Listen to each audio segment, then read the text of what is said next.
so today we'll be starting database management system, and it is the last chapter of IT class 10.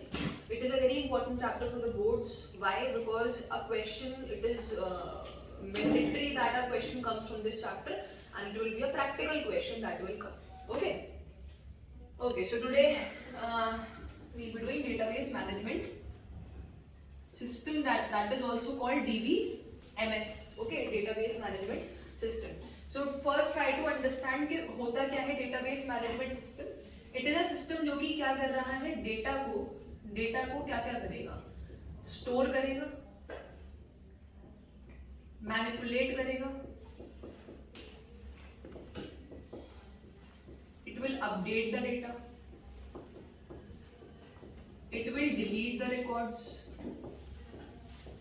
it will retrieve the records. ठीक है, ये सब काम है जो कि डेटाबेस के थ्रू हम कर सकते हैं. तो ये 5 चीजें आपको ध्यान रखनी जब भी आप डीबीएमएस की definition when you are giving. So you have to remember that data is what it is stored in a database. Database is actually this only कि टेबल्स की फॉर्म में आप डेटा को स्टोर कर रहे हो. ठीक है, लेकिन और क्या क्या कर सकते हैं आप, उसको स्टोर के साथ में मैनिपुलेट कर सकते हो, that is change. You can update it if you want to, delete भी कर सकते हैं जहां रिक्वायर्ड है, और रिट्रीव कर सकते हैं. जैसे एग्जांपल के तौर पे अगर बहुत ही सिंपल हम एग्जांपल लें तो आपका जो क्लास का रजिस्टर होता है वो क्या है, एक डेटाबेस है. क्यों? क्योंकि आपके पास उसमें क्या है, पूरा डेटा है स्टूडेंट्स का according to the selected class. और वो जो डेटा है स्टूडेंट का, उसको आप जब चाहे you can delete it, you can update it. लेकिन उसमें क्या करना पड़ता है, किसका यूज करते हैं, व्हाइटनर का. या फिर आप क्या करते हैं, पेज को चेंज करते हैं, according to that you do it. But अगर आप बात कर रहे हैं अब कंप्यूटर फील्ड की, तो यहाँ पे हम क्या यूज करेंगे, यहाँ पे हम यूज करेंगे डीबीएमएस के सॉफ्टवेयर. और इस चैप्टर में जिस सॉफ्टवेयर पे हम काम करने वाले हैं वो कौन सा है, आपका MySQL. ओके, जो सॉफ्टवेयर यहाँ पे है वो कौन सा है, MySQL. और SQL की फुल फॉर्म होती है structured query language. Okay, it is structured query language. ये चीज आपको समझ आ गई. तो डेटाबेस क्या है, it is the collection of data.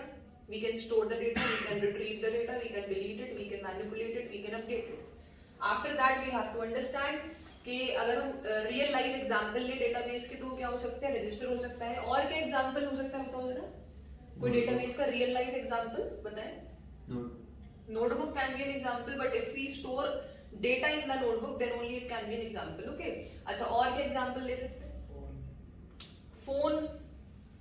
Phone lock can be an example of database. ठीक है, अगर आप बात कर रहे हैं कोई आपके पास में सम होटल इज देयर, तो होटल का जो इन्फॉर्मेशन है पूरा, मान लीजिए आपने कोई डायरी उसके लिए मेंटेन करी हुई है और उसमें आपने हर एक चीज लिखी हुई है, room number and the members living in that room, the facilities they are availing. तो वो सारा भी किसमें आएगा, in the database concept. So database समझ आ गया, व्हाट इज डेटाबेस. अभी हम समझते हैं व्हाट इज RDBMS, क्योंकि जो आपका ये चैप्टर है उसमें ना एक ये R और लगा हुआ है स्टार्टिंग में. तो DBMS तो समझ आ गया. DBMS what? It is a collection of tables in which we are storing the data, we are manipulating the data, we are deleting it, we are retrieving it, and we are what? Updating it. ठीक है. अच्छा, इसके बाद आता है RDBMS. तो R का मतलब यहाँ पे क्या है, रिलेशनल. ठीक है, तो आप जरा वर्ड से बताओ, रिलेशनल का मतलब क्या होता है, relation which is having some relation with the other. Okay, relating which is relatable. तो अगर हम बात कर रहे हैं एक टेबल की, जैसे मान लो ये पर्टिकुलर हमारे पास में टेबल है, यहाँ पे हमारे पास S नंबर है और नेम है, और ये टेबल किसी सेकंड टेबल से आपस में कनेक्टेड है, क्योंकि यहाँ पर भी S नंबर है और यहाँ पे क्या है, फोन नंबर है. ठीक है, तो जो जो यहाँ पे नेम, मान लो नेम है ABC, नेम है DEF, S नंबर है 1 और 2, यहाँ पे भी S नंबर क्या है 1 और 2, और फोन नंबर है 0121, यहाँ पे 0122. Okay, so this tells what कि ABC कनेक्टेड है with this phone number 0121. तो आपस में रिलेशन बन गया इनका. ये चीज समझ आई. इसे कहते हैं रिलेशनल डेटाबेस मैनेजमेंट सिस्टम, जहां पे हमारी टेबल्स आपस में क्या है, they are related to each other. Right. अच्छा, अब इसमें आगे बढ़ते हैं. इसके बाद हम थोड़ी सी कीज की बात करेंगे. ठीक है, समझते हैं टेबल को, पहले समझते हैं, फिर टेबल के अकॉर्डिंग बाकी चीजों को समझेंगे. देखो अब देखिए, समझने के लिए we create a table first. ये हमारी टेबल, कौन सी टेबल ले बताओ? स्टूडेंट टेबल है ना, student table is fine. The table can be employ table also, it can be any other table, ठीक है। तो पहले हमने कौन सी ली है? स्टूडेंट टेबल, समझने के लिए। तो स्टूडेंट टेबल में we made these particular rows and columns. आप अगर बात कर रहे हैं हॉरिजॉन्टल की, जो हॉरिजॉन्टल अप्रोच है वो क्या है? आपकी रोज है। So these are the rows. So how many rows do we have? 1 2 3 4, okay. और अगर आप बात कर रहे हैं वर्टिकल अप्रोच की, तो इसको क्या बोलेंगे? इसको बोलेंगे कॉलम। तो 1 2 3 4। तो इसका मतलब ये जो है हमारा जो टेबल है, ये 4 into 4 का टेबल है। आ रहा है समझ? ठीक है, चलिए अभी देखिए आगे। आप जब कॉलम की बात करते हो तो कॉलम को हम और क्या क्या बोल सकते हैं? कॉलम को हम की बोल सकते हैं, कॉलम को हम एट्रीब्यूट भी बोल सकते हैं। अभी बात करेंगे इस पे कि ऐसा क्यों बोल रहे हैं इसको, ठीक है। हम कॉलम को फील्ड भी बोल सकते हैं, राइट। चलिए, इसके बाद अगर आप रो की बात कर रहे हो तो रो को आप क्या बोल सकते हो? आप रो को रिकॉर्ड बोल सकते हो। You can call a row as a tuple also. ये वर्ड आपने सुना है, tuple, okay. So you can call the row as tuple also और a record, okay. Is it clear? तो एक क्वेश्चन ऐसे ही बन जाता है that what can be called a column? It can be called an attribute, it can be called a field, it can be called a key. अगर रो की बात करेंगे रिकॉर्ड बोलेंगे या फिर टपल बोलेंगे, ओके। तो अभी आप देखें, जैसे मान लीजिए मैंने यहाँ पे कॉलम में लिया है, स्टार्टिंग जो लिया है वो लिया है रोल नंबर, क्योंकि स्टूडेंट की हम बात कर रहे हैं। तो स्टार्टिंग जो कॉलम लिया वो क्या लिया? Roll number. उसके बाद स्टूडेंट का नेम, स्टूडेंट की क्लास और स्टूडेंट की date of birth, okay. This I took. Now according to this, if I give the entry details, so what will it be? मान लो रोल नंबर है 101, roll number second है 102 और roll number third है 103। Name example के तौर पे we took Akshay, Anil and Riya, ठीक है। इसके बाद अगर हम क्लास की बात कर रहे हैं तो class 10th and 11th, right. And DOB की बात कर रहे हैं तो इसका डीओबी है 12/05/2002, ऐसे ही 12/05/2001 एंड 12/06/2004 एग्जाम्पल के तौर, ठीक है। अब आपने देखा यहाँ पे that this is the complete table that you are having। अब आप सोच के बताएं मुझे, यहाँ पे अगर इस कंप्लीट टेबल को देखें तो रोल नंबर एक फील्ड है। रोल नंबर क्या है? फील्ड है। और इस फील्ड में जो डेटा है वो पूरा कॉमन है, ठीक है। ऐसे ही नेम क्या है? एक फील्ड है, that is it is a column, और उसका पूरा डेटा कैसा है? कॉमन है। ऐसे आपने देखा क्लास एक फील्ड है, उसका डेटा कॉमन है। क्लास में सारा क्लास वाला डेटा ही तो आएगा, नेम नहीं आ सकता, ठीक है। तो इसीलिए हमने इसको फील्ड या की या एट्रीब्यूट बोला है, क्योंकि एट्रीब्यूट, की, फील्ड इनका डेटा कैसा रहता है? Common, that is they have the same data type, ठीक है। अच्छा, अगर बात कर रहे हैं रो की, तो रो में तो पूरा रिकॉर्ड है, ये एक बच्चे का रिकॉर्ड है, ठीक है। यहाँ पे ऐसा नहीं है that you have to give the roll number separately और क्लास सेपरेटली। यहाँ पे तो एक बच्चे का कंप्लीट रिकॉर्ड आपको गिवन है, तो इसको क्या बोला हमने? इसीलिए रो को रिकॉर्ड, और we can call it as tuple. Is it clear? अभी बहुत ध्यान से देखना।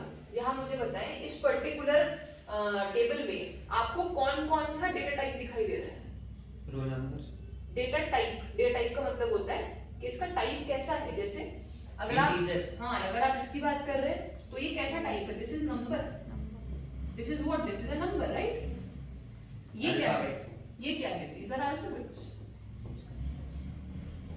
ये अल्फाबेट्स है। ये क्या है? This is also alphabet. आ रहा है समझ? ठीक है। फिर ये क्या है? This is date format, this is a date format. आगे समझ? तो जब हम बात करते हैं इन सब की, या अगर मान लीजिए इसमें एक और कॉलम होता, और वो जो कॉलम था वो किसका होता? सबसे मोस्ट इंपॉर्टेंट चीज जो कि स्कूल लाइफ में सबसे अहम है, क्या? मार्क्स। यही तो है। क्या बोल रहे थे? Friends, admission number. I thought you are saying friends, कि फ्रेंड्स सबसे इंपॉर्टेंट है। चलो, तो मार्क्स, हाँ वो भी है। तो मार्क्स सबसे इंपॉर्टेंट है। तो 101 गॉट एग्जाम्पल के तौर पे 28.5 मार्क्स। वो अब देखा जाएगा। 27.5 देन 20। ओके, तो आप देख रहे हैं यहाँ पे दोनों पॉइंट में, दोनों जगह पे क्या आ रही है? पॉइंट वैल्यू देखने को मिल रही है। तो ये तो नंबर नहीं है, नंबर भी कैसा है? डेसिमल वाला है। तो वो अलग हो गया, मतलब डेसिमल वाला नंबर एक अलग हो गया, सिंगल होल नंबर हमारे पास एक अलग हो गया। तो अगर आप ध्यान देंगे तो number, alphabet, alphabet, date, decimal, यही तो है इसका टाइप। तो इस बेसिस पे हमने एक टेबल के जो डेटा है उसके टाइप को बहुत सारे पार्ट में डिफाइन कर दिया। हमने पहला पार्ट लिया कौन सा? इंटीजर। ओके, सेकंड पार्ट हमने कौन सा लिया? कैर। उसके बाद कैर के साथ साथ ही हमने एक टाइप लिया वैर। इनमें भी डिफरेंस देखेंगे दोनों में, लेकिन दोनों अल्फाबेट के लिए काम आएंगे। फिर डेट के लिए हमने जो टाइप लिया उसका नाम ही क्या है? डेट। उसके बाद डेसिमल नंबर के लिए जो हमने टाइप लिया उसका नाम क्या है? फ्लोट या डबल। आ रहा है समझ में? ठीक है, चलो। तो अगर मैं पूछूं कि बताओ रोल नंबर नाम की जो फील्ड है उसका डेटा टाइप क्या है? Number, integer. इंटीजर। अगर मैं पूछूं नेम नाम की जो फील्ड है उसका डेटा टाइप क्या है? व्हाट? सोच के बताएं, देख के। इट इज वैर और कैर, दैट वी डिसाइड। अगर मैं पूछूं क्लास नाम का जो डेटा टाइप है, जो फील्ड है उसका डेटा टाइप क्या है? इट इज कैर। अभी देखेंगे कैसे। फिर डीओबी जो है उसका टाइप क्या है? डेट। ऐसे ही मार्क्स का टाइप क्या है? Float, integer. It can't be integer.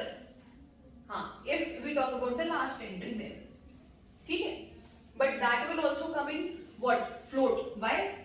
अभी देखो, अब भी 20 रहा ना पर, ठीक है? आगे समझ, चलो ठीक है। अभी इसको समझते हैं और थोड़ा और बेटर तरीके से। देखो, if I say कि इसमें मैं कैर लूं या वैर कैर लूं, ठीक है? ये थॉट आता है कि कैर यूज करना है या फिर वैर कैर। तो पहले समझना पड़ेगा कि कैर और वैर कैर में फर्क क्या है। देखो, example, I am taking this name column. Okay, this is the name column, this is it, right? अब मैंने क्या करा, इस नेम कॉलम में ये जो डेटा स्टोर होता होगा मेमोरी में, कहीं जाके ऐसे ही स्टोर होता होगा ना किसी पर्टिकुलर फील्ड में। तो ये नेम कॉलम है, इस नेम कॉलम में ये वाला जो नाम है ये कौन सा है? अनिल। तो ये इस तरीके से आएगा ना, अनिल, मेमोरी में। अब आप देख रहे हैं लास्ट वाला जो ये स्पेस था ये कैसा रहेगा? खाली। अब दो केस लिए जाएंगे, अगर ये कैर में है तब क्या होगा, अगर ये वैर कैर में है तब क्या होगा, ठीक है? अगर ये कैर में है, अनिल वाला जो ये पूरा कंप्लीट है, तो लास्ट वाला स्पेस वेस्ट हो जाएगा। रहेगा वो अनिल वाले इस पर्टिकुलर सेल के पास ही, वो स्पेस अनिल वाले सेल के पास ही रहेगा, पर लास्ट स्पेस क्या हो जाएगा? वेस्ट हो जाएगा। लेकिन अगर ये वैर कैर में है तो जो लास्ट स्पेस है ये वेस्ट नहीं होगा, ये वो आगे पास ऑन कर देगा किसको? क्लास को, या किसी और पर्टिकुलर फील्ड को जिसको उसकी रिक्वायरमेंट है। आगे समझ? तो बेटर कौन सा है बताओ? बेटर इज वैर कैर। अब बेटर किस सेंस में है? देखो, अगर कैर की हम बात कर रहे हैं तो कैर बेटर है किन के लिए? अल्फाबेट्स के लिए। Char is better for alphabets. Varchar it is good for when we talk about strings. Strings का मतलब होता है वर्ड्स बेसिकली। ओके, तो अगर हम वैर कैर की बात कर रहे हैं, क्योंकि वर्ड जो होते हैं, अगर आपको एक कंप्लीट वर्ड लिखना है तो आप किसका यूज करो? वैर कैर का करो, जिससे कि अगर स्पेस बच भी जाए तो वो कहीं और यूज है, ठीक है? लेकिन अगर आपको पता है, जैसे मान लो इसमें जेंडर करके भी एक हमारे पास कॉलम होता, तो उसमें आप ऐसे ही लिखते या तो एफ या फिर एम, पर आपको अब मालूम है कि एक ही अल्फाबेट आना है, only one alphabet would be there, तो कोई वेस्टेज नहीं होगी, पहले से ही पता है। तो उसमें क्या यूज करो? क्या यूज करो? वेस्टेज नहीं होगी, क्योंकि हम उसका जो मेमोरी है वो उतना ही देंगे, कितना? वन। बट नेम में यू डोंट नो कितना बड़ा नाम हो, किसी का नाम छोटा है, किसी के नाम बड़े हैं। आगे समझ, यहाँ तक क्लियर है? बताएं एक बार। ठीक है, तो ये फर्क है कैर और वैरचैर में। तो I think it is clear. Okay, अभी बात करते हैं एक और। देखो, अगर हम बात कर रहे हैं इंटीजर की, तो इंटीजर में आपकी जो वैल्यूज आती हैं वो कैसी आती हैं? 0 से स्टार्ट होके up till whatever range you want to take it. ठीक है भाई, होती है एक पर्टिकुलर रेंज है जहां तक वो वैल्यू जाएगी, but according to your level you can take any number you want to. Okay, तो 0 से स्टार्ट होगा और इंटीजर क्या रहेगा? होल नंबर होना चाहिए, पर मतलब 0.5 की वैल्यू ना हो, फ्रैक्शन में वैल्यू ना हो। It should be what? It should be a whole number starting from 0 up till wherever you want, and it can hold positive number also as well as negative number also। ठीक है, positive negative दोनों numbers को ये hold कर सकता है। तो ये ध्यान रखना है हमको कि 0 पॉजिटिव नेगेटिव तीनों आते हैं किसमें? इंटीजर में। अगर हम बात कर रहे हैं डेट की, तो डेट एक पर्टिकुलर फॉर्मेट पे काम करेगा। डेट का फॉर्मेट होता है हमारे पास YYYY MM और D और D। ठीक है, क्या मतलब है इसका? Year, month, date. तो जब भी एंट्री हमें करनी है इसमें अकॉर्डिंग टू डेट, अगर कोई हमने डेट लिया है तो उसमें ये वाला फॉर्मेट यूज करना पड़ेगा, जैसे कि 2012। ठीक है, तो 12 दिसंबर 2000। तो इसका मतलब क्या हुआ? This is the format for date that we have to use. अगर बात कर रहे हैं फ्लोट की या डबल की, तो जब भी आपको कोई डेसिमल पॉइंट यूज करना है तो आप किसमें करोगे? फ्लोट में यूज करोगे। आप पहले ही बता देंगे कि हमें क्या लेना है, इसके लिए फ्लोट है। यहां तक बताया मुझे क्लियर है या नहीं है? Okay, is it clear? Totally. अभी हम बात करते हैं कीज की। देखो, again a very very important topic, keys. Okay, अब मुझे बताएं इस टेबल में, इस कंप्लीट टेबल में क्या हमारे पास कोई ऐसा कॉलम है जो कि बिल्कुल यूनिक है, जो कहीं रिपीट नहीं होगी, जिसकी वैल्यू?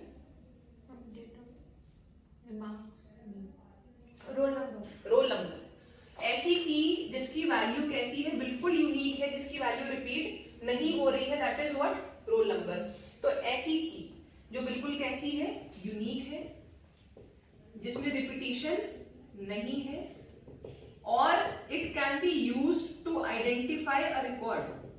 आइडेंटिफिकेशन के काम आती है, रिपीटिशन नहीं हो रही है, बिल्कुल यूनिक है। ऐसी की को क्या बोलेंगे हम? प्राइमरी की। क्या बोलते हैं? प्राइमरी की। Very very important. तो यहाँ पे इस टेबल में कौन सी प्राइमरी की है बताओ? Roll number. Which is the primary key? Roll number. क्यों, क्या हम नेम को प्राइमरी की ले सकते? नेम भी तो अलग ही होता है, बताओ। उसमें अल्फाबेट से। ये क्या बात हुई अल्फाबेट से? Anything can be taken a primary की, बट इसको ही क्यों नहीं ले रहे हैं नेम को? नेम भी तो अलग अलग ही है।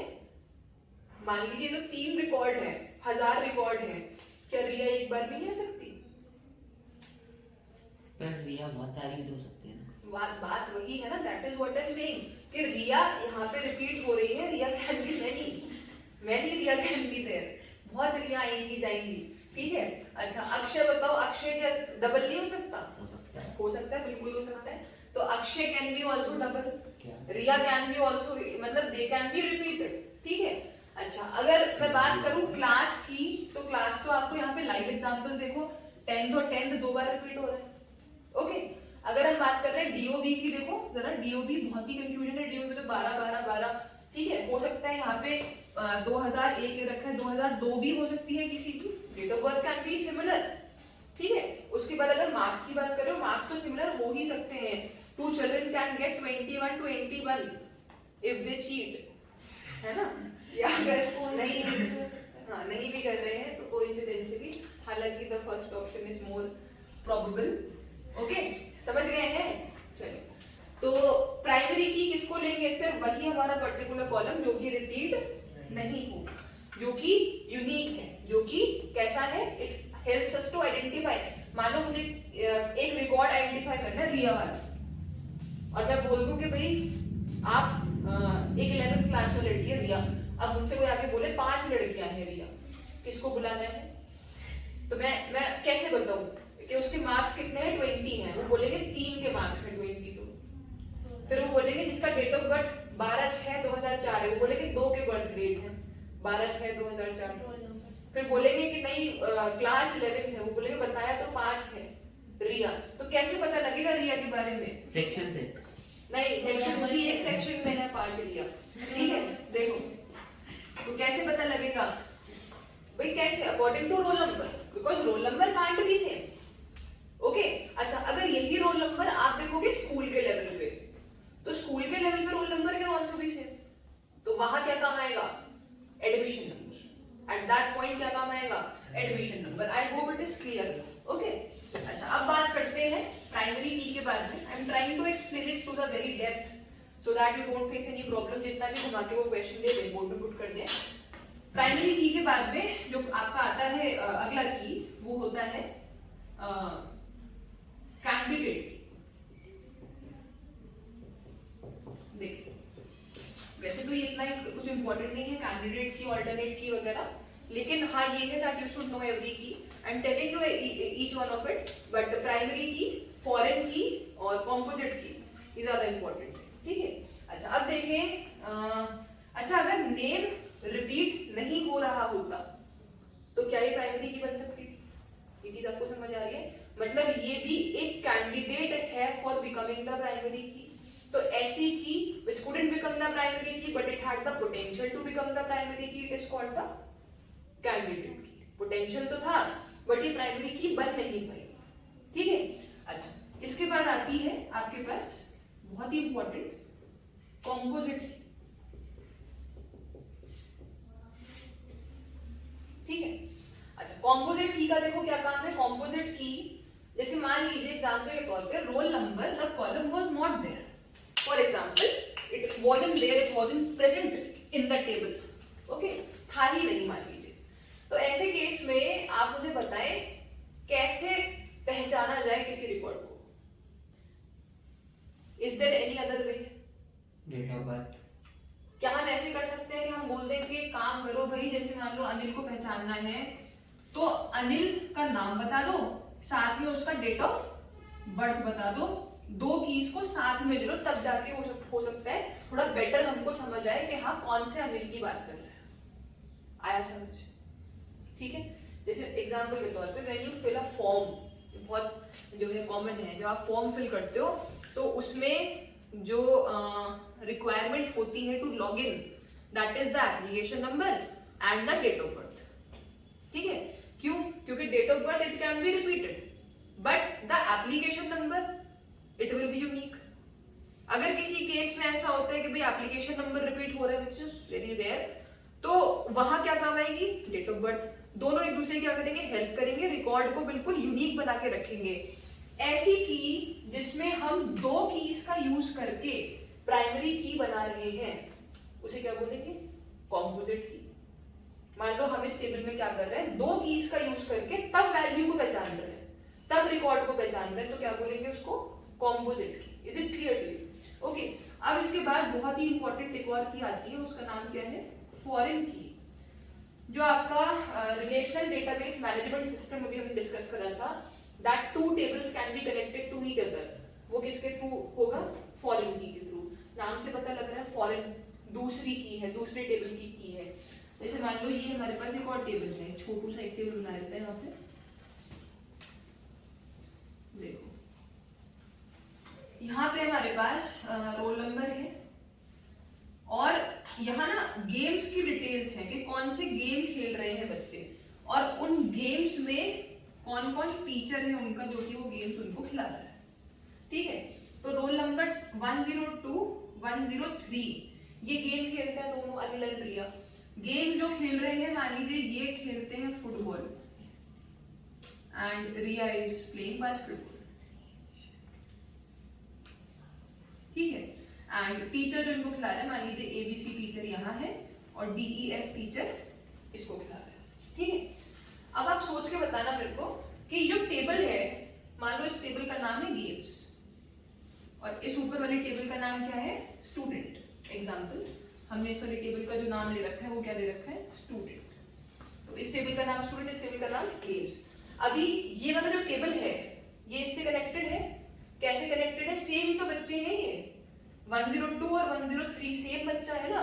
हमने बस क्या करा, ये वाली टेबल अलग रखी, ये अलग रखी, क्योंकि गेम्स के अलग है और भाई जो इनका प्रॉपर नॉर्मल डिटेल है वो अलग है। ओके, पर दोनों आपस में कनेक्टेड है। कनेक्टेड किस की से है बताओ? Roll number. एक की ऐसी है जिससे दोनों कनेक्टेड हैं, ये यहां भी है और ये यहां भी है, और अगर ये की नहीं होती तो ये आपस में कनेक्ट नहीं हो पाते। फिर हमें क्या पता कि फुटबॉल एबीसी टीचर खिला रहा है पर कौन बच्चा खेल रहा है, क्या पता? वो कैसे पता लगा? क्योंकि ये की आपस में कनेक्टेड है। ऐसी 103 वाली की क्या है, आपस में कनेक्टेड है। तो ऐसी की of one table which is the primary key of that table and it becomes the primary key of another table to identify that particular record, उसे क्या बोलेंगे? फॉरेन की। ठीक है, एक वर्ड आता है फॉरेन की, रेफरेंशियल इंटीग्रिटी को बनाए रखती है। ठीक है, ये आप लिख लेना। फॉरेन की क्या करती है? रेफरेंशियल इंटीग्रिटी को बनाए रखती है। रेफरेंशियल इंटीग्रिटी का मतलब होता है अब कोई भी कंफ्यूजन नहीं क्रिएट होगी, अब इंटीग्रिटी बनी रहेगी। कहने का मतलब है कि किस रेफरेंस में आप बात कर रहे हैं हमको पता है। आप 102 के रेफरेंस में बात कर रहे हैं, ओके वी नो। तो अगर फॉरेन की नहीं होगी तो क्या बचेगा? क्योस बचेगा। हमें नहीं सही से पता होगा कि किस रिकॉर्ड की यहाँ पे बात हो रही है। So a foreign key it maintains the referential integrity in the data. Is it clear to you? I think यहां तक पूरा हमको क्लियर हो चुका है। Now we'll be starting off with the commands. Okay, we'll be doing the commands. Up till here I think it is clear. Any problem if you face?